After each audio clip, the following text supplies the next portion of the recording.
Good morning प्यारे बच्चों। मैं निमिषा आपका ऑनलाइन क्लास में स्वागत करती हूँ।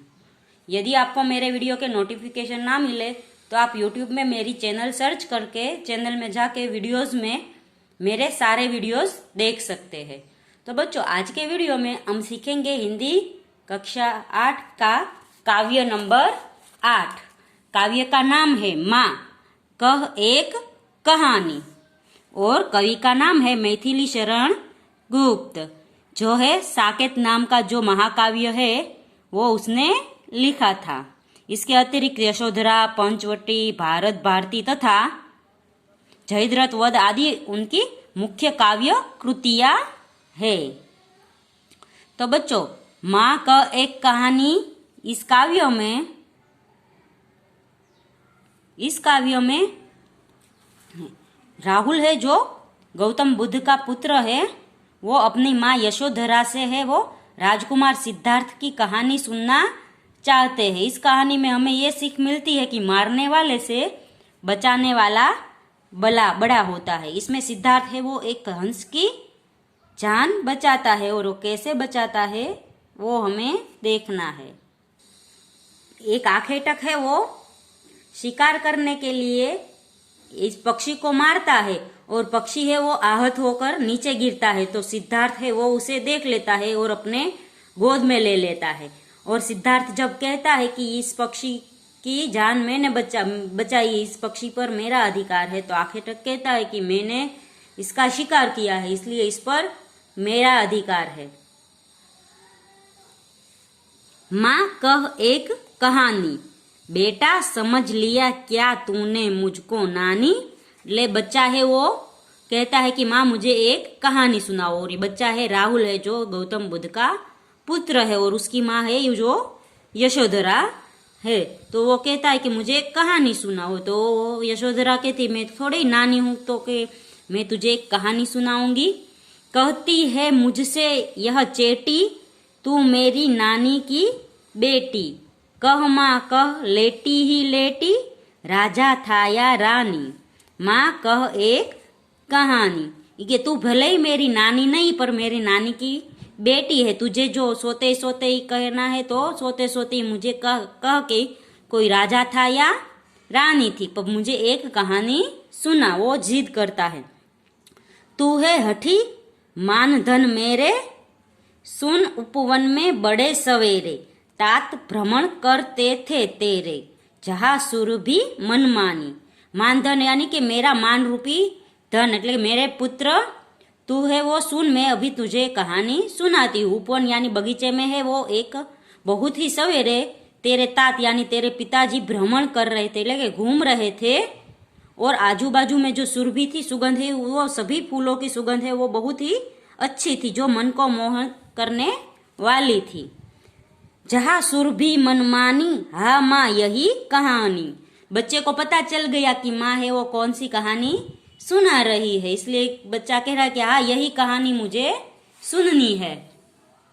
वर्ण वर्ण के फूल खिले थे जलमल कर हिम बिंदु जिले थे। वर्ण वर्ण के यानी अलग अलग चंपा, चमेली, मोगरा, जासूद जैसे अलग अलग फूल खिले थे और उस पर है वो जो ओस की बूंदे थे वो पड़ी थी। हल्के झाके हिले मिले थे लहराता था पानी। और बाजू में एक तालाब था उसमें पानी लहरा रहा था। लहराता था पानी हा हा यही कहानी।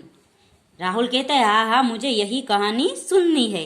गाते थे खग कलकल स्वर में सहसा एक हंस ऊपर से गिरा।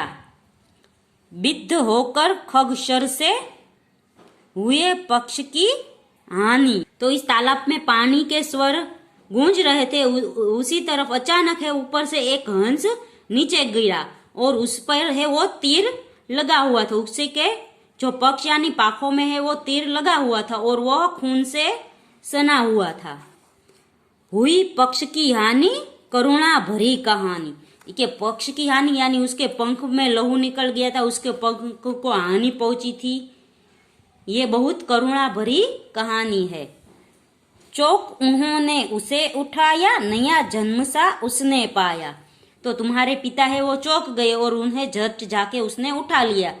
तो हंस को ऐसे लगा कि उसने नया जीवन पा लिया। इतने में आखेटक आया लक्ष्य सिद्धि का मानी, और उतने में ही आखेटक यानी शिकारी आ गया और उसने कहा कि ये शिकार मेरा है, क्योंकि मैंने है उसे तीर मारकर आहत किया है, ये लक्ष्य है वो मैंने प्राप्त किया, ये मेरी सिद्धि है, इसलिए ये हंस है वो मुझे दे दो, ऐसा है वो शिकारी कहता है।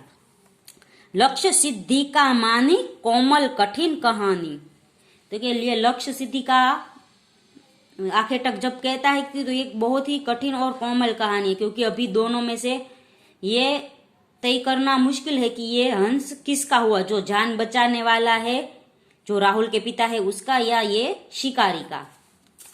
मांगा उसने आहत पक्षी तेरे तात किंतु थे रक्षी, तो शिकारी ने है वो आहत यानी जो उसे जो चोट लगी थी और वो आहत हुआ था, वो पक्षी है वो मुझे दे दो। तो तुम्हारे पिता ने कहा कि नहीं, ये पक्षी मैं तुम्हें नहीं दूंगा, मैं इसकी रक्षा करूंगा। तुम्हारे पिताजी से थे वो रक्षक बन गए उस हंस के।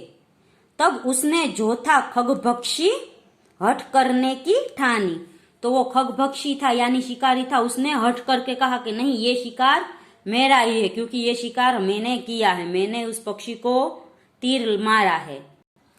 हट करने की ठानी अब बढ़ चली कहानी, यानी अभी है वो कहानी आगे बढ़ेगी, क्योंकि वो जिस शिकारी ने हट किया है वो हट का परिणाम क्या होगा ये हमें आगे कहानी में पता चलेगा।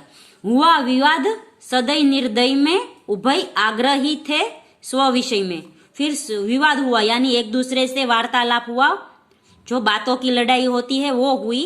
सदय यानी जिसके दिल में जो दूसरों के प्रति प्रेम है, और निर्दय जिसके प्रति दूसरों के प्रति उसके दिल में प्रेम नहीं होता, यानी शिकारी और उसके पिता के बीच में विवाद हुआ अपने अपने विषय में। गई बात तब न्यायालय में, सुनी सभी ने जानी। फिर ये बात है वो न्यायालय में अदालत में गई और सभी ने सुनी और जानी कि ये चोट खाया पक्षी है वो किस तरह शिकारी ने चोट दी और किस तरह चोट खाए पक्षी को राजा ने बचाया। सुनी सभी ने जानी व्यापक हुई कहानी, यानी बड़ी हुई कहानी। राहुल तू निर्णय कर इसका, न्याय पक्ष लेता है किसका। फिर वो माता पूछती है अपने बच्चे राहुल को कि तू किसका पक्ष लेगा, अपने पिता का पक्ष लेगा या शिकारी का पक्ष लेगा। कह दे निर्भय जय हो जिसका, सुन लू तेरी बानी। तू निर्भय होके ये कह दे कि ये तू किसका पक्ष लेगा, मैं तो तुम्हारी वाणी में ये सुन लू कि ये हंस है वो किसका होगा। इस तरह वो माँ है वो कहानी आधे में रखकर अपने पुत्र से सवाल करती है। माँ मेरी क्या बानी, मैं सुन रहा कहानी, कि मुझे क्या पता, मैं तो तुम्हारी कहानी सुन रहा हूं। तुम मुझे पूछ रही हो कि इसका जवाब क्या होगा कि ये न्याय में किसके पक्ष में लूं। कोई निरपराध को मारे तो क्यों अन्य न उसे उबारे। तो कोई है वो निरपराध को मारता है तो कोई क्यों दूसरा उसे नहीं उबार सकता, यानी उसे बचा नहीं सकता। रक्षक पर भक्षक को वारे, न्याय दया का दानी। जो भक्षक है वो रक्षक से बड़ा नहीं होता, पर रक्षक ही है वो भक्षक से बड़ा होता है, यानी मारने वाला बड़ा नहीं होता पर बचाने वाला बड़ा होता है। और हमें है वो कोई भी निरपराधी पशु पक्षी को हानि नहीं पहुंचानी चाहिए। न्याय यही कहता है कि जो रक्षक होता है ये पक्षी उसी का होगा, जो शिकारी है ये पक्षी उसका नहीं होगा। तो बच्चों इस कहानी में हमें शिक्षा मिलती है कि हमें निरपराधी पशु पक्षियों का शिकार अपने शौक के लिए केवल नहीं करना चाहिए। आए दिन कई सारे पशु पक्षियों को कत्ल खाने भेजा जाता है, उसका मांस है वो सब खाते हैं। वो बेचारे पक्षी तो बेजुबान है, वो बोल नहीं पाते, पर उसकी पीड़ा यदि हम समझेंगे, यदि हमें ऐसे कोई चीरे फाड़े तो हमें कैसा दुख होता है, यदि ये हम समझेंगे तो आगे से कोई है वो दूसरों को मारेगा नहीं और दूसरों को बचाएगा। और सभी पशु पक्षियों को प्रेम से हमें अपने साथ रखना चाहिए। इस कहानी से हमें यही सीख मिलती है। तो बच्चों यहाँ पर है वो यह काव्य खत्म होता है। अगले वीडियो में हम फिर मिलेंगे। तब तक के लिए गुड बाय, टेक केयर।